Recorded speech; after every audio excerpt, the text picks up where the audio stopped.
Maayong buntag mga kasimple, welcome to my vlog, Eraw TV. So for this video mga kasimple, magluto ta og sari-saring gulay no. Unya na atay gamayng karne sa baboy. So mao ni atong mga ricados mga kasimple. Unya mao ni atong karning baboy no. So 98% pure unod gina siya mga kasimple no. Kay para dili ta ma-high blood. So naatay gulay no. So natay butig, naatay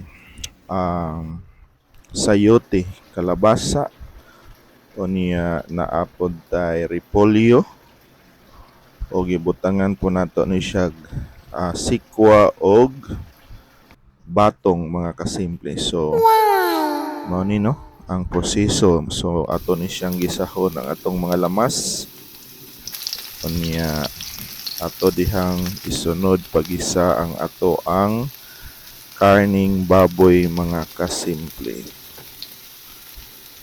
So mao ni siya no.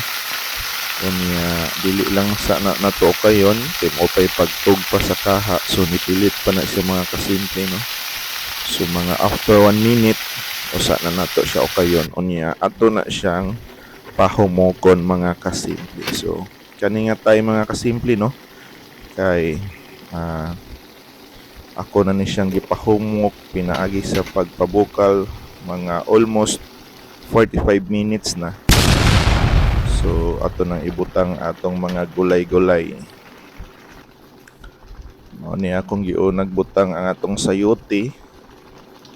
Unya after mga 1 minute atong isunod butang ang ato ang kalabasa mga kasimple.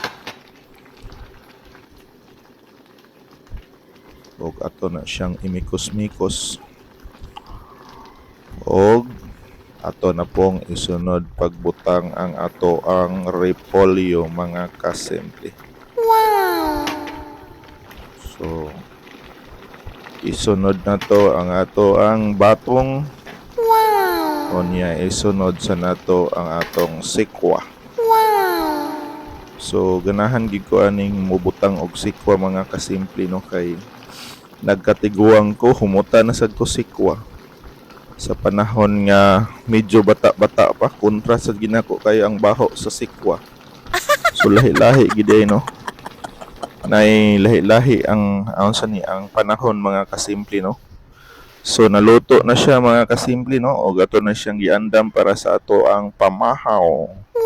So mao ni siyang atong ginisang gulay. So mamahaw na ta mga kasimple sa nag-aso-asong ginisang gulay. So inana lang kasimple ang ato ang pagkaon mga kasimple no. Kunya ang importante nakasiguro ta nga limpyo. So mao gina say pinaka-importante no.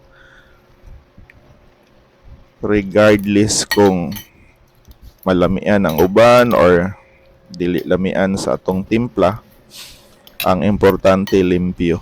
So mo na ako ang pinaka kuan gyud no sa ako ang mga pagluto.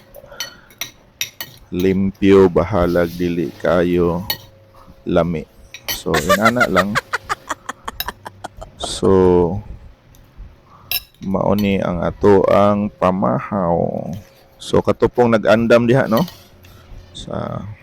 sa gihapon maora man gini atong rotation sa tong kinabuhi isip usa ka trabahante no. Kung aris balay, mangandam, kubis mga buluhaton diri sa balay unya magbantay pud ta sa oras no sa paglakaw sa to ang para sa atong trabaho adlaw-adlaw. So ingon ana lang gyud gihapon. So sa gihapon no, giawha gihapon ako ang tanan mga ginikana no sa pag-amping. Of course atong monitoron pod ang atong anak nga naa sa eskwelahan. So ang importante safety tang tanan. So dinhi na lang kutob no ang akong video for this morning. Sa sunod na po akong ma-share. Amping tang tanan. God bless.